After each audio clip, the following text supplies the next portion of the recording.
Because when you take on the horse, what are the factors that you have to look into, especially to put on a good start?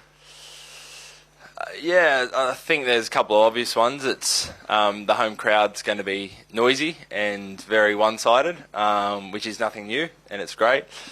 Also, they've played a lot of cricket in these conditions, so it's always tough playing against someone on their home grounds. But with that also comes pressure. There's a billion fans that are going to be watching closely, cheering them on. See where we go. But you've been Ashes captain now. You've been Test captain for a while. You've been ODI captain for a while. But just being World Cup captain, there haven't been too many who've done that for Australia or any team for that matter. Has that sunk in, and what does that mean to you to be World Cup captain? Oh, it's really cool. First of all, I think the most exciting thing about a World Cup is it is a campaign. It does feel like you're there with 14 other guys, and you're on a journey to try and make the next couple of months as special as it can. So I love that.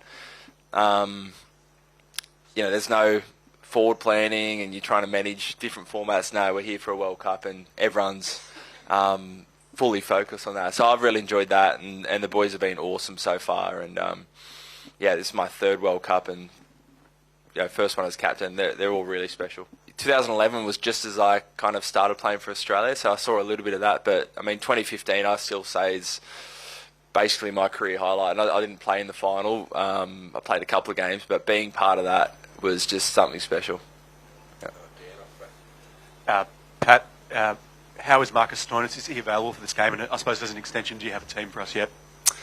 We'll announce a team tomorrow at the toss. Stoins, still touch and go. He's going to have a run out this afternoon, but probably up against it. He's got to jump through a few hoops, so we'll see. Your team has a lot of all-rounders, and teams like you, England, New Zealand, and going into this tournament, there is a lot of talk about all-rounders being the deciding factor of this tournament. So how much of this all-rounder, having so many all-rounders, this flexibility helps for you? It's a luxury. I think in one-day cricket, more than any of the other formats, you need all-rounders. You've got to try and find 50 overs. So we feel really blessed to have people like Cam Green, Mitch Marsh, Glenn Maxwell, Marcus Stoinis, in the side. They're like gold. It means you can bat deeper. We're feeling in a really good place. Pat, we saw on the all-rounders, we saw Mitch Marsh bowling back-to-back games in the warm-up and then in Rajkot as well. How do you plan to manage those all-rounders? Is it a case that Marsh could be available to bowl in one game, Stoinis or Green the next, or should you plan them to be available to bowl in every game? The plan at the moment is, for whoever's playing to be on the table to bowl. Obviously, if things shift, then we'll manage that. But the good thing is, I think each game will have between Maxwell, Marsh, Green, Stoinis.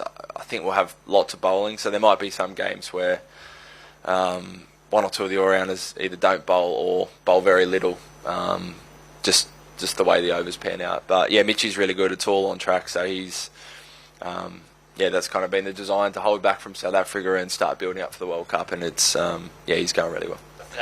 Adam Zampa's obviously been managed pretty carefully because he's so important. How's he tracking? And also at training looked like he had a bit of a gash on his face. Can you tell us about that? He swam into the pool wall, apparently. He said he was had his eyes closed and thought he was swimming in a straight line and swam into the step in the pool, so looks impressive. He's all good. He's just a little bit sore, so we've had a pretty quiet week or two, but he's right to go. Hi Pat, I just wanted your assessment of what the pitch looks like. In March, 269 turned out to be a winning score here, and it took spin progressively through the game. Do you reckon it's going to play somewhat similar and obviously different to some of the 350 games that you guys have been playing recently? Yeah, I hope so.